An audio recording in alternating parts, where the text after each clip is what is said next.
નમસ્કાર, હું છું પ્રિયા અને તમે જોઈ રહ્યા છો જનતા કી જાણકારી ન્યૂઝ। નજર કરીએ આજના સમાચાર ઉપર। અમરેલી બ્રેકિંગ। પૂર્વ મંત્રી બાવકુ ઉંઘાડે મુખ્યમંત્રી ભૂપેન્દ્ર પટેલને પાઠવ્યો પત્ર।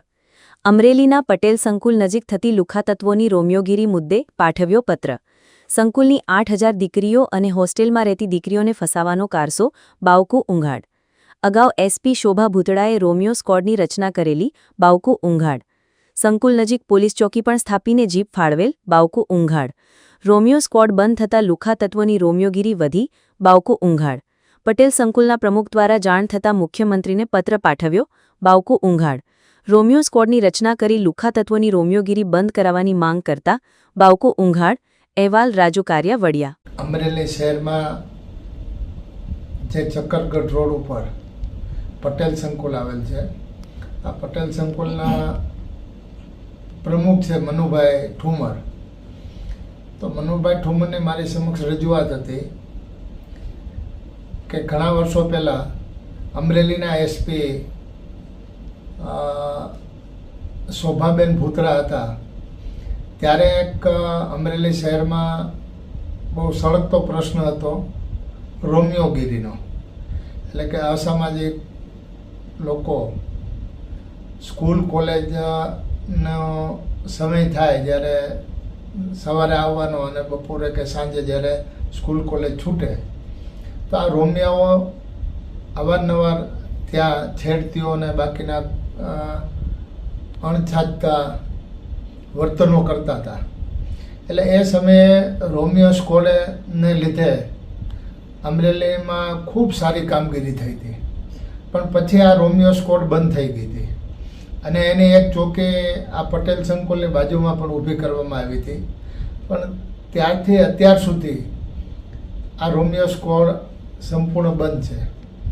અને આ ઉપરાંત મને શહેરના અનેક વેપારીઓ, નોકરિયાતો અને સજ્જન લોકોએ, ઘણા લોકોએ પણ મને રજૂઆત કરેલી કે આ રોમિયો સ્કોડ પાછી શરૂ થાય અને જેને લીધે આ શહેરની અંદર જે આ સ્કૂલ કોલેજના સમય દરમિયાન એ ખાસ કાળજી રાખે અને આ ઉપરાંત 24 કલાક આ રોમિયો સ્કોડની કામગીરી રહે। કારણ કે ત્યારે એક જીપ ફાળવેલી હતી, મહિલા પોલીસો પણ ફાળવેલી હતી અને જેનું ખૂબ સારું પરિણામ આવ્યું હતું। એટલે આજે રાજ્યના મુખ્યમંત્રી ભૂપેન્દ્રભાઈ પટેલ, ગૃહમંત્રી અને અમરેલીના એસપી આ ત્રણેયને પત્ર લખીને મેં જાણ કરી છે કે અમરેલી શહેરની આ માંગ છે અને આ શહેરમાં જે દીકરીઓ ભણવા આવે છે, ખાસ કરીને સંકુલમાં 8000 દીકરીઓ અભ્યાસ કરે છે અને એમાં 4000 તો ત્યાં હોસ્ટેલમાં રહે છે। એવી રીતે બધી કોલેજોમાં જ્યાં જ્યાં જરૂર પડે તો આ રોમિયો સ્કોડ શરૂ થાય અને કાયમી ચાલુ રહે।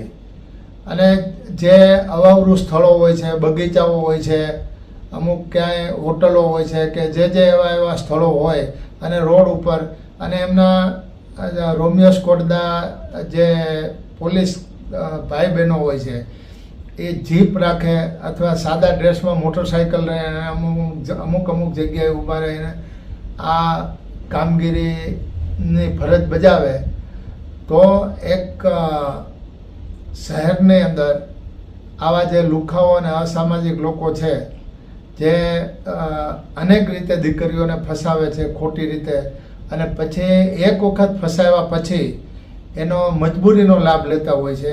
ઘણી વખત એના ઓડિયો વિડીયો શૂટિંગ પણ લઈ લેતા હોય છે અને એક દીકરીને ફસાવ્યા પછી બીજીને ફસાવવા માટે એને પાછા મજબૂર કરતા હોય છે।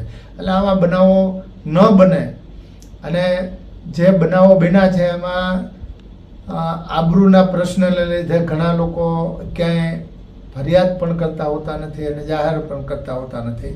ત્યારે એક શહેરની અંદર આ સ્કોડ કાયમી ચાલુ રહે અને શરૂ થાય એના માટેની મેં રજૂઆત કરી છે।